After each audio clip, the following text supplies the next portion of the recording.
I think most people go into real estate because they see that they don't have a boss telling them what to do. They don't have a salary that's going to cap them. That being said, you have no boss. You have no schedule. You have no schedule. You have to create all of it. And if you don't do it, you have no health insurance. That's right. You have no retirement plan.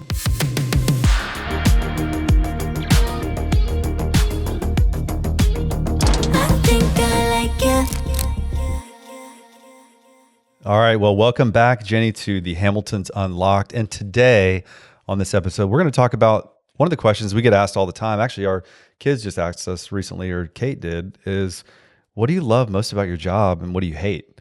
Because everybody, they always see the glamorous side of real estate or the HGTV Right. shows, or Sirhan sells it and all that stuff. And it always looks glamorous and fun and exciting.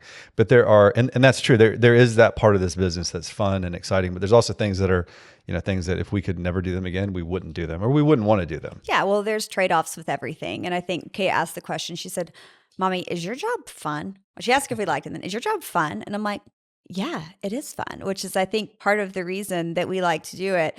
But, you can also have like the best day of your life and then like an emotional breakdown within 2 hours of each other in being in real estate. I always called it riding the real estate roller coaster of emotion, and kind of learning to get off that is something that you have to do, because otherwise this business is very all consuming. And so let's talk about the things we love, and let's talk about some of the trade-offs you have to make by being your own boss or having me as your boss. Yeah. Okay. So quick disclaimer, like, we love this business. This is not a complaint session whatsoever. We're just going to be real. Yeah, we genuinely do. I mean, I think my kids have always asked me that. Do you love what you do? I really do. I love what I do. If I could be a basketball player, I'd be a basketball player, but I can't. So I get to sell real estate. Yeah. And I really am not that good at anything else. So I'm just going to continue to be a real estate agent. Well, that's good. That's good.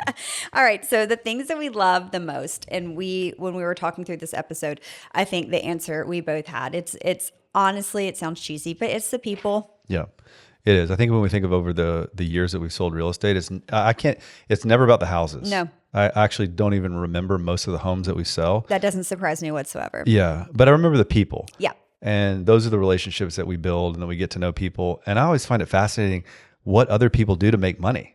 Yeah. It's always like how you lead when we go. It really is, because like, what do you do? I grew up in a home where I thought everybody was in the insurance business. So the idea that you could make money doing a whole host of other things was not new, but getting in real estate, when you work with people, you're working with people that do all kinds of things. Yeah.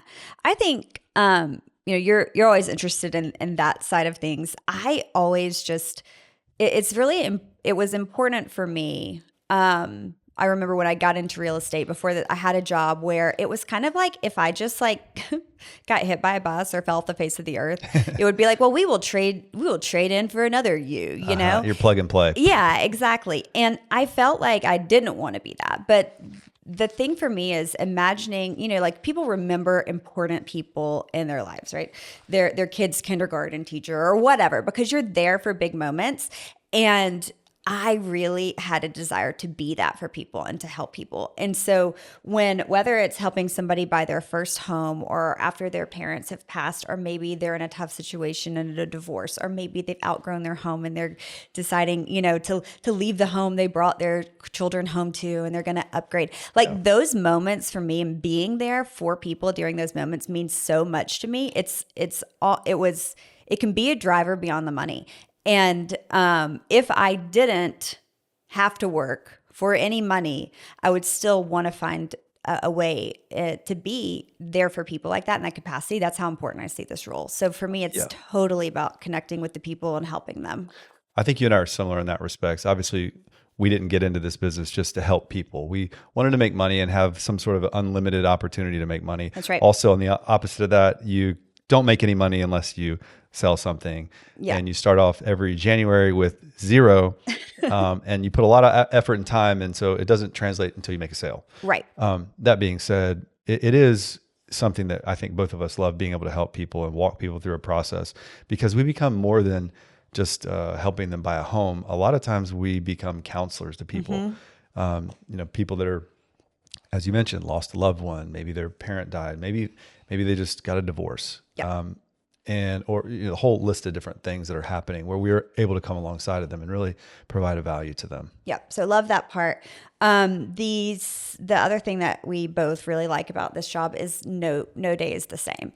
I have gotten. I feel like you would like your days to be more similar. I would really like them to be a little bit more the same. I try to make my weeks the same. Yeah. So for some reason, I keep getting interviewed by the high school students. Like my name is going around some sort of class where they're like, because I don't want to do it. Here's I'm how like, you can interview a local real estate agent. And the first question they always ask is like, tell me about a typical day. And I think it's true in most people's worlds that no day is typical, but especially in real estate, like you don't even show up at the same place every day. Yeah, we have goals and we have things that we know we need to get done, and we have a Monday meeting that we have. We have a thing that we do every Tuesday, Right. and so We we do list on have things. Thursdays, Yeah, we yeah. list on Thursdays, but in between all of that, It can feel really chaotic, which if you're a person like me who really likes a regimen and a routine and to know what to expect next, that can be really stressful. For a person like you who likes spontaneity and never being bored, it's the perfect career.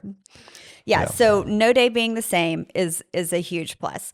And then, we have to be really honest, like obviously part of this is kind of a love-hate is that unlimited income opportunity. So I think most people go into real estate, not necessarily because they just love houses, but because they see that they don't have a boss telling them what to do. They don't have a salary that's going to cap them. And they understand that if they put in the work, you can earn a great income doing this job. That being said, you have no boss.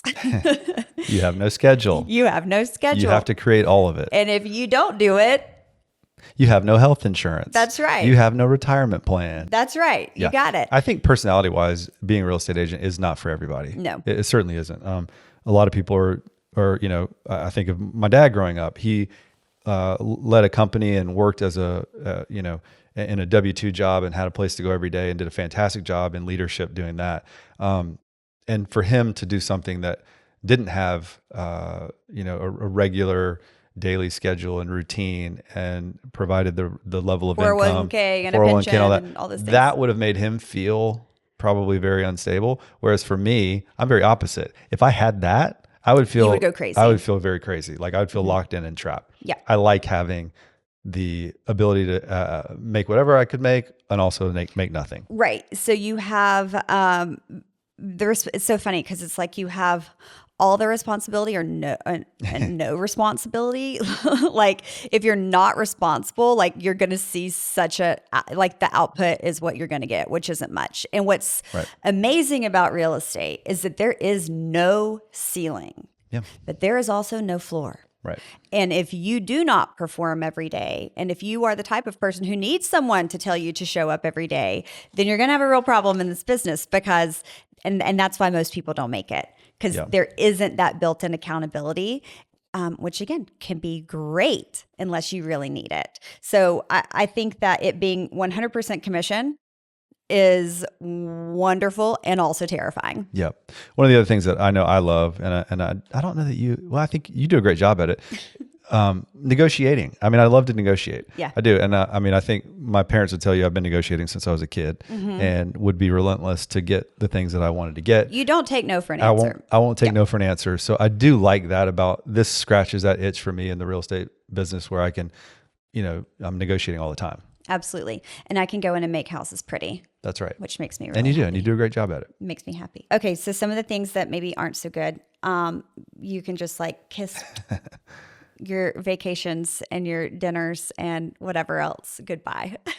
Yeah. And we understand it. Look, our clients realize when they're hiring us, like they have a property that needs to get sold or they're trying to buy a home. So they really don't care about our schedule, what we have going on, if we've got vacations and all that. They're always nice. Oh, I know you're on vacation, but but handle this, please. Yeah. And so I think we have to be able to be in a position where we understand there's a trade-off. Yeah. And I think that it's like, yes, you can do your best to set hours, which people do, and you will be coached to do that in real estate. And I tell people to do that, have boundaries, set schedules, let people know when you're going to call them back, etc. Right.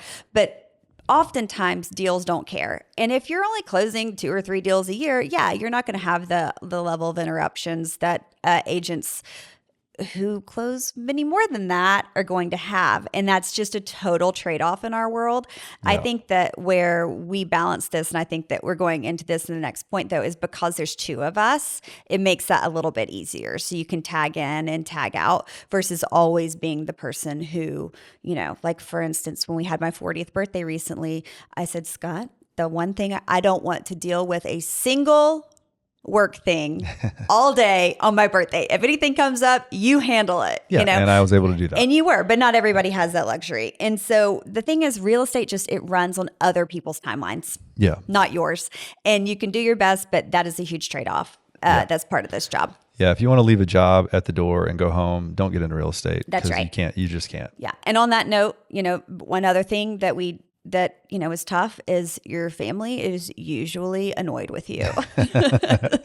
In fact, most people around you are probably annoyed with you because you're present, but oftentimes, again, because we're running on other people's schedules and timelines, and timelines don't, in real estate, unless you write it in the contract, it works on calendar days. It doesn't skip holidays. It doesn't skip weekends. And they run until midnight unless otherwise noted. And that is just something that we've learned to live with, but it can probably annoy everybody else. Yeah, I think our kids, they have gotten better at understanding because we are there for them.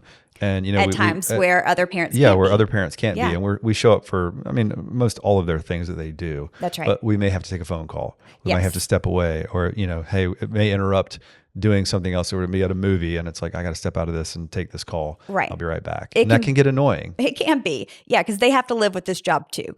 And so we have to learn how to turn it off at times. For our kids, they're probably like, I'm sure they love it when we close the office door, and we're on the call and they're on the other side and we're like, well, now they're able to, when we pick them up, it's like, hey, great news. You get a ride with me to this new listing and help me get the lights on and, stage it. Nash loves to turn lights on in the houses. Yeah. He's very The boys are now moving furniture. They are. They're doing pressure washing. Welcome and they're helping to the on listings. Family business. That's right. Yes, and they get compensated. Yep. And also, they're learning what it looks like to run your own business. And so while there is a drawback there, again, the trade-off is, we work often and we work odd hours, but to your point, we can still drop them off to school, pick them up from school, show up to the 5th grade slideshow or whatever it happens to be, and work around different schedules. And I think that to us being married to each other is probably better because I think in a couple, we understand what it's like to be married to someone in real estate, and we understand what it's like to be in real estate. And so we can both help each other turn it on and off when needed and understand probably a little more than someone who has a corporate job and is married to a real estate agent. It would be very, very difficult, I think. So at the end of the day, though, this is just the career that we are always going to choose because we love it so much. Yeah. I always say, anybody at the end of their life, they look back and what matters most truly is the relationships, is the people. It's never about the stuff. It's never about all the other things, but it's getting to know other people, networking with people, getting to connect other people, which is really fulfilling in this job. Yeah, it definitely is. So if you are thinking about getting into real estate, then you can either consider this like your red label warning, or maybe you heard something that nudges you in this direction. So either way, we're always here to help and share with other people. And so if that's something you're interested in, we're happy to talk to you about it at any time, and we'll always be honest. Yeah. Well, thanks, Jenny. All right. See you next time. See you next time.